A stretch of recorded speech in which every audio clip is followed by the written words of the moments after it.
Bom dia, boa tarde, boa noite, boa madrugada. Vamos à nossa prova número 7 do mini curso preparatório para o exame da ordem. Aqui estávamos vendo o ordenamento jurídico de Hans Kelsen por conta das situações de alteração da emenda constitucional. Para alterar a emenda constitucional, você tem dentro do Congresso uma votação em dois turnos em cada uma das casas do Congresso Nacional. Dois turnos aqui na Câmara, primeiro, por 3/5 dos votos, depois dois turnos no Senado Federal, também por 3/5 dos votos. Tá bom? Lembrando que esse é o quórum de aprovação. Agora, para fins de propositura da emenda constitucional, você tem um terço da Câmara ou um terço do Senado, mais de metade das Assembleias Legislativas e o presidente da República. Esses aqui são aqueles que podem propor uma emenda à Constituição Federal. Também lemos os limites da alteração do caso da Constituição Federal. Os limites é que você não pode tomar uma decisão quando está muito feliz ou muito triste. Então, olha só, limites à alteração do corpo da Constituição são os limites circunstanciais. No caso de estado de sítio, estado de defesa ou de intervenção federal, você não pode alterar a Constituição. Você também não pode alterar o quórum de aprovação da Constituição, né? O quórum de aprovação de emenda constitucional você não pode alterar. Você não pode mudar de dois turnos, 3/5 votos para, sei lá, três turnos, metade dos votos. Não, são dois turnos, cada turno, 3/5 votos. Não vai para a sanção ou veto do chefe do Poder Executivo. Importante também que as emendas constitucionais, se elas forem rejeitadas em uma sessão legislativa, elas não podem ser reapreciadas na próxima sessão legislativa, nem por meio da maioria absoluta dos membros tendo esse interesse. Lembrando que isso é previsão para leis ordinárias e leis complementares. Isso acontece no caso de leis ordinárias e leis complementares.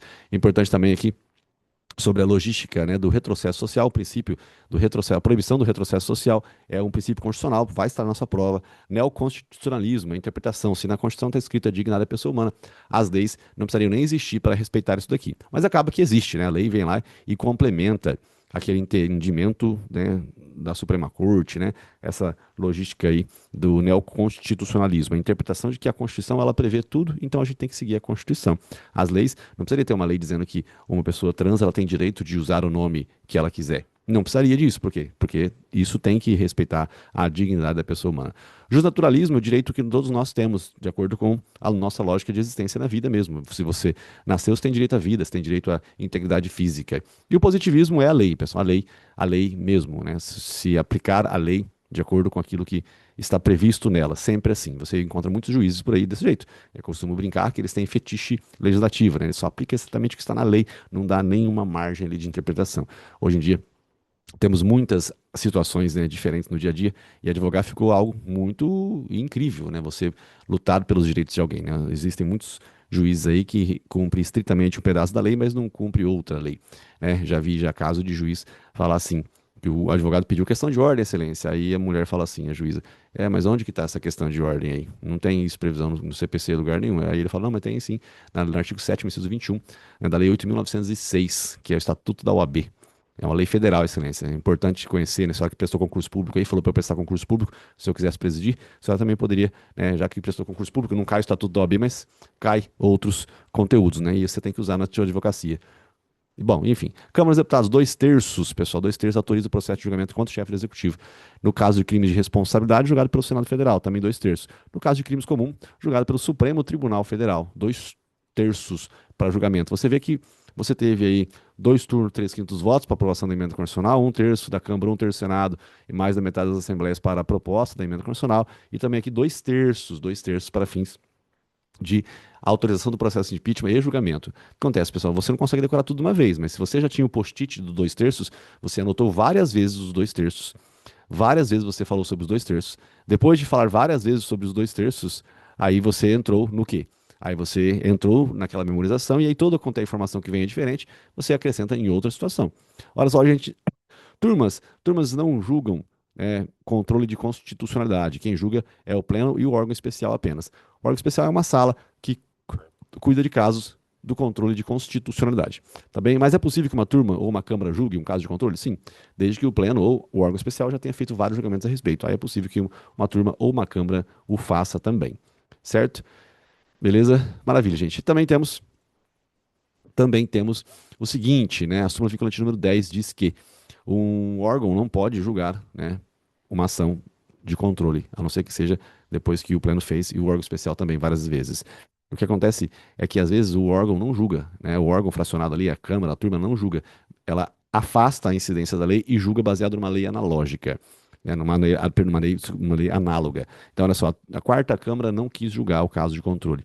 né? Por quê? Porque ela não pode. Só que o que ela fez? Ela julgou o caso, mas sem se mencionar que é inconstitucional aquela lei. Ela julgou, né? Não dizendo que a lei é inconstitucional, porque a Câmara da turma não pode dizer que é inconstitucional, mas ela diz o quê? Aí eu vou afastar a incidência dessa lei e vou julgar baseado numa outra lei. Pô, aí não dá certo, né? É a mesma coisa. Naquele caso, você não está aplicando a lei, então você está dizendo que aquela lei não presta, que aquela lei é inconstitucional para julgar o caso, certo? Então isso não pode acontecer. Bom, continuando aqui, também começamos a ver a competência privativa da União. Lembrando que a competência privativa da União ela pode ser delegada para os estados por meio de lei complementar. Tem vários casos, tem as bases de educação nacional, tem registros públicos, servidores públicos, desculpa, serviços postais, né, consórcios de sorteios, nacionalidade, cidadania e naturalização. Competência privativa da União pode ser delegada para os estados por meio de lei complementar. Tá bom, gente? Estamos vendo também a mesa do Legislativo, aqui é bem interessante ver, para aprender sobre a comissão mista de inquérito ou comissão parlamentar de inquérito, certo? Nós temos as comissões dentro do Congresso Nacional, pessoal. Comissão da Reforma Trabalhista, do CPC, do pacote anticrime, comissão de orçamento e contas, tem várias comissões dentro do Congresso Nacional. Uma delas é uma comissão de investigação, que ela pode existir, tá bom? Lembrando aqui que a mesa, pessoal, a mesa é composta por brasileiros natos e naturalizados, tá? Quem tem Senado é somente o presidente da Câmara dos Deputados ou o presidente do Senado Federal. As comissões, a Comissão Parlamentar de Inquérito, a Comissão Parlamentar Mista de Inquérito, a CPI, né, Comissão Parlamentar de Inquérito, ou Comissão Parlamentar Mista de Inquérito, elas não podem fazer aquilo que é a competência privativa, né, que é a competência do chefe, do chefe não, perdão, que é a competência do juiz, né, não pode, então, a Comissão Parlamentar de Inquérito determinar interceptação telefônica, busca e apreensão e prisão preventiva. Isso não pode acontecer, tá bem? Bom, gente, mais uma vez aqui, só trazendo aqui os órgãos do Poder Executivo, o Presidente da República fica no topo, e tem os ministros, né, pessoal? Ministério da Justiça, Ministro da Justiça. E o Comitê Nacional dos Refugiados fica vinculado ali ao Ministério. Fala, não tem como eu decorar isso. Não tem, pessoal, mas é só você entender, né, que os ministros eles estão mais próximos do Presidente da República. Tanto é que se o ministro cometer crime, ele é julgado pelo Supremo Tribunal Federal, ele tem prerrogativa de foro. Coisa que se você for fazer um mandado de segurança contra um ministro, aí não, aí é no Superior Tribunal de Justiça. Mas só a título de curiosidade, olha só, você tem a Secretaria também de Direitos Humanos, que fica próximo do Presidente da República. E o Conselho, né, Nacional dos Direitos Humanos fica próximo da Secretaria vinculada à Presidência da República. Só tenta colocar uma coisa na sua cabeça, gente. Ministérios e secretarias estão mais próximos do presidente, tá? Estão mais próximos. E os outros costumam ficar abaixo ali, tá? Então existe sim esse vínculo. É muito importante prestar atenção nisso daí. Inclusive, obviamente, né, existe a hierarquia nesse contexto aí, tá bom? A gente também temos os órgãos, né, da Organização dos Estados Americanos, a Comissão Interamericana e a Corte Interamericana de Direitos Humanos. A Comissão Interamericana, ela recomenda alterações no ordenamento jurídico interno, recomenda também indenização às famílias, né? Se não, nada disso for respeitado, aí faz o primeiro informe, segundo informe e manda para a corte, decisão inapelável. Não sei se você decorou isso, mas está na hora, pessoal. Fecha o olhinho ali, ó, Comissão Interamericana, aí você pensa assim, pô, Comissão Interamericana, tinha um negocinho lá que era o J e símbolo do cifrão. O J é a orientação, né, de alteração do ordenamento jurídico.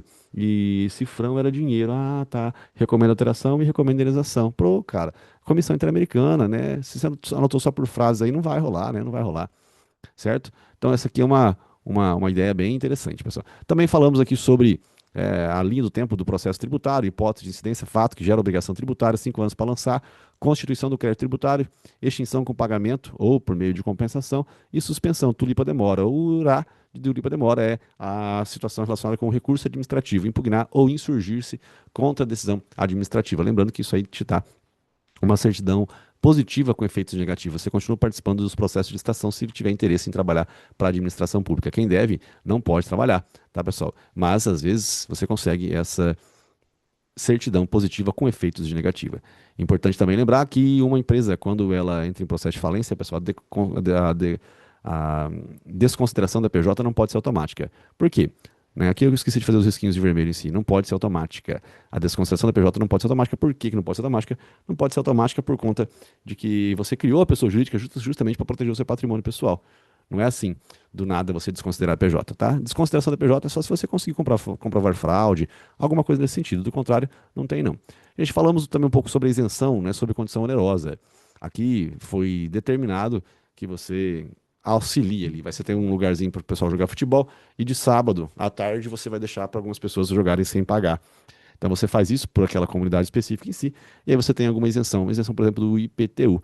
Essa é uma previsão, né, de uma lei de uma lei municipal isentando o contribuinte de pagamento do IPU, e o IPTU. Mas é sobre o quê? Sobre condição onerosa, né? O cara perde aí o aluguel do sábado à tarde. Então isso não pode ser retirado de uma vez a isenção dele, tá? Se por lei for concedido, também por lei pode ser revogado. Nós também temos a imunidade. A imunidade é quando você não paga um imposto também, ou um caso específico em si. Imunidade, por exemplo, do ITBI, para você levar ali o valor do imóvel, pessoal, para uma pessoa jurídica, né? Uma empresa em si. A alíquota zero também quando você não paga, pessoal, a alíquota zero você também não paga a alíquota zero você também não paga tributo, mas é mais rápido. A unidade demora muito, né? A unidade é alteração da Constituição, lembra? Se quiser alterar a Constituição, 2 turnos, 3/5 dos votos em cada uma das casas do Congresso Nacional. Isenção por meio de processo legislativo. Primeira, segunda, primeira casa iniciadora, casa revisora, isso porque é o sistema bicameral, no caso da União, né? E se for nos estados, não tem sistema bicameral, nem no município. É uma casa só, Assembleia Legislativa ou a Câmara Municipal. Mas nota que o processo legislativo é mais moroso do que a própria emenda constitucional. E tem a alíquota zero, que é o mero ato do executivo, altera mais rapidinho ali. E se for zero, a alíquota, realmente a pessoa não vai pagar nada de tributação. Só a título de curiosidade, pessoal, lembrando aqui, nós temos o advogado, né? Advogado, ele pode ser preso fora do exercício da função? Sim, em qualquer situação. Tá? Agora, no exercício da função, pessoal, ele pode ser preso se for um crime inafiançável, e aí, para que a prisão seja legal, tem que ter o acompanhamento de um representante da OAB. Imagina que você é um advogado e você está praticando um crime de tráfico numa rua qualquer. É um crime inafiançável, você pode ser preso, basta uma comunicação à OAB de que você foi preso, tá bem? Então, nas situações que não esteja exercendo a advocacia, ele pode ser preso em qualquer caso. Agora, se você estiver exercendo a advocacia, só nos crimes inafiançáveis. Os inafiançáveis são racismo, ação de grupo armado contra o Estado Democrático de Direito, injúria racial, tráfico, terrorismo, tortura e crimes hediondos, tá? O tráfico, terrorismo, tortura e crimes hediondos são crimes insuscetíveis de graça e anistia, racismo e ação de grupo armado imprescritíveis. E todos esses são o quê? Inafiançáveis, ficam no meio ali. Aí o advogado pode ser preso, lembra que para que a prisão seja legal, tem que ter o acompanhamento de um representante da OAB, tá bem? Beleza, gente, vamos lá, maravilha aqui, ó. Também falamos sobre taxa, pessoal. Taxa é algo que deve ser criado por meio de lei. Então, não existe uma resolução do TJ para criar ali uma taxa de custas judiciais, custas e emolumentos. Isso não pode acontecer. Existem resoluções por aí, mas não uma resolução que vai criar um tributo, tá bom? Você sabe que uma resolução é um ato normativo também primário, previsto no artigo 59 da Constituição Federal. Você tem emendas constitucionais, leis ordinárias e complementares, medidas provisórias, né, decretos legislativos e resoluções. Resolução do Congresso Nacional, por exemplo, para definir o que acontece com as situações de medidas provisórias que não foram convertidas em lei, porque elas tiveram a validade de 120 dias, elas influenciaram as pessoas por 120 dias. E aí o que acontece? A hora que ela deixa de existir do nada, assim, aí você cria uma resolução para estabelecer. Você não, né? O Congresso Nacional cria uma resolução para estabelecer como que vai funcionar essa logística. Estávamos comentando isso porque por meio de resolução do Senado Federal, nós temos ali o valor dos 8% da alíquota do ITCMD, do Imposto de Transmissão, Causa-Mortes e Doações, tá bom? Lembrando que resolução, né, do Senado Federal que estabelece isso aqui. Aí as alterações dentro, né, do ITCMD no Estado, elas são feitas dentro desse limite de 8%. Lei complementar que estabelece para onde irá o dinheiro, né, do caso do ITCMD, de produtos, né, de bens ou serviços relacionados ali com, de bens, na verdade, bens móveis ou bens imóveis, serviços não, serviço é ICMS. Então, é a lei complementar que estabelece para onde irá o dinheiro dos bens móveis ou imóveis no caso de falecimento de pessoas no estrangeiro, que tem bens aqui no Brasil ou herdeiros aqui no Brasil. Qual é o estado que vai ficar com o valor da arrecadação do ITCMD? Porque o ITCMD é um imposto, né, de competência dos estados. Tá bom? Bom, gente, a imunidade do ITBI, eu já tinha comentado com vocês, né? Aqui é quando você tem aqui um imóvel sendo levado ou seu patrimônio para uma pessoa jurídica. Então, essa é a imunidade do ITBI, tá bem? Bom, beleza, gente. Ó, tem muita coisa pra gente aprender. Vamos aqui dar uma olhadinha agora, mais conteúdos. Gente, aqui, ó, retomando. A administração pública, ela presta serviço público e presta atividade econômica. Esse desenho aqui é um desenho muito importante, essa parte esquerda aqui. Por quê? Porque, olha só, nós temos aqui União, Estado, DF, município. Autarquias, fundações públicas, sociedades econômicas, empresas públicas. Tá? Essa é a administração pública. Essa é a administração pública inteira. Tá? Nota que aqui ela está prestando serviço público. O que que é serviço público? Saneamento básico, né? Tratamento de água, de esgoto, transporte, isso é serviço público. E atividade econômica? O BNDES, por exemplo, atividade econômica. Banco do Brasil, Caixa Econômica Federal, a Embrapa, cuida ali, né, enfim, fomento relacionado com a agricultura. Então são atividades econômicas. Atividade econômica, nota que aqui, ó, olha o desenho, cara, olha aqui, tá na tua frente aqui, ó, de graça, para você, olha só, manda bens, olha só, a atividade econômica era prestada pelas estatais, somente pelas estatais, empresa pública e sociedade de economia mista. Não tem autarquia prestando atividade econômica. Tá vendo? Olha só, é bem simples isso aqui, tá bem? Beleza, gente? As autarquias, nós temos aí, além das que prestam atividade econômica, elas que também prestam serviço público também, né? Aí você tem a Anatel, a ANAC, a Anvisa, a ANA, a Agência Nacional de Águas, a Agência Nacional de Aviação Civil, a Agência Nacional de Transporte Terrestre, a Agência Nacional de Telefonia, a Agência Nacional de Vigilância Sanitária. Tem várias autarquias. Algumas são agências reguladoras, como eu estou dizendo. Gente, lembrando, olha só que nós temos autarquias, fundações públicas, estatais, tá? As estatais são criadas por lei, a lei autorizando a criação, perdão, né? Depois elas são registradas, é essencial o registro das empresas estatais. Fundação pública, é um misto, algumas são autorizadas por lei, outras são criadas por lei. A autarquia, pessoal, a lei cria uma autarquia, tá bom? Quando a lei cria, pessoal, ela mesma já pode estabelecer algumas regras específicas. Imagina que foi criada uma autarquia para cuidar, né, da aposentadoria dos servidores públicos do Estado de São Paulo. É a gestão do orçamento, do dinheiro que entra por meio de contribuições do Estado aqui. O que acontece? A autarquia ela foi criada. Os conflitos que acontecerem dentro da autarquia serão resolvidos dentro da autarquia. Existirá um secretário, né? Se for no Estado ou se for na União, haverá um município. Desculpa, município não. Se for na União, haverá um ministro. Se for no Estado, haverá um secretário que fiscaliza, né, a autarquia. Olha para a autarquia para ver o que está acontecendo. Mas a seta não está indo para lá, não. A seta está voltando, tá? O que está indo é somente uma supervisão. Se eu tivesse feito aqui uma setinha alaranjada, seria uma supervisão ministerial ou supervisão da secretaria. Aí o conflito aqui dentro será resolvido aqui dentro. Só que o Poder Legislativo, ele criou essa autarquia. Às vezes ele prevê, em um dos artigos da própria lei que criou a autarquia, prevê que eventuais conflitos que acontecerem dentro dessa autarquia, se não forem sanados, poderão ser sanados, né, com um recurso diretamente relacionado com o secretário que a supervisiona, o secretário que a fiscaliza. Esse pedaço aqui é, gente, muito importante, recurso administrativo impróprio é muito importante de se observar, tá bem? A gente também temos a diferença entre estabilidade e vitaliciedade. Estabilidade você alcança, né, depois que você passa no concurso público, você vem a ser nomeado, da nomeação você toma posse, a posse é a investidura do cargo, depois de investido você fica 3 anos no estágio probatório, se passar por esse período você se torna estável, podendo ser demitido somente se for por procedimento administrativo disciplinar. No caso, a vitaliciedade ela acontece, né, com juízes e promotores, membros do Tribunal de Contas também. Dão 2 anos para você alcançar a vitaliciedade, mas é para decisão para ser demitido somente por meio de decisão judicial com o trânsito julgado. A vitaliciedade pode ser automática também se você for eleito pelo quinto constitucional naquela lista sexto para que é encaminhada para os tribunais, para que você componha, né, os cargos de desembargadores, mas não por meio de carreira, mas sim por meio da indicação do quinto constitucional. Editais de concurso público, pessoal, são as regras do jogo. Se definir-se que são 200 vagas que vão para a segunda fase, de acordo com o edital, não pode mudar para 250 vagas no meio, né, do concurso público, a não ser que venha uma lei autorizando aí, é uma lei criando algo específico, aumentando a quantidade de cargos. Eu dei exemplo do Ministério Público do Estado de São Paulo. Tá? Se aumentar a quantidade de cargos, pessoal, aí é possível que se altere o edital no meio do jogo. Tá bom, gente? Ministério Público Estadual e Federal, eles podem propor uma ação civil pública para a proteção do meio ambiente? Podem. Ação popular eles podem propor? Não. Ação popular é qualquer cidadão, mas o Ministério Público não pode. Se eventualmente o Ministério Público Federal e Estadual propuserem, uma ação civil pública perante uma situação relacionada com o meio ambiente, a competência será da Justiça Federal, né? Porque o Ministério Público Federal acaba arrastando a competência também. Mas lembre-se, a ação civil pública e a ação popular, elas retiram a prerrogativa de foro. Quem estiver aí na situação específica perderá a prerrogativa de foro. Também temos aqui a administração pública prestando serviço público e atividade econômica, sempre relacionado com um caso específico. A responsabilidade objetiva na prestação de serviço público, você tem que só demonstrar ato, dano e nexo. Também, olha só, pessoal, quem presta serviço público aqui, quem presta atividade econômica aqui, tá bem? Responsabilidade subjetiva, objetiva, no caso da atividade econômica, se você tiver e for sofrer algo, por exemplo, contra uma sociedade de economia mista que te atropelou, vai um caminhão da Embrapa lá e trombou no seu carro, que você vai ter que demonstrar dolo ou culpa pelo motorista, tá bem? Assim como também se for da Caixa Econômica Federal, do Banco do Brasil, agora do INSS não. Ou do um policial também não, né? Aqui, ó, tem município, ó, tem município, tem União, Estado, DF e municípios aqui em cima, né? Então, se você for atropelado por um carro da polícia, você tem que demonstrar somente ato, dano e nexo.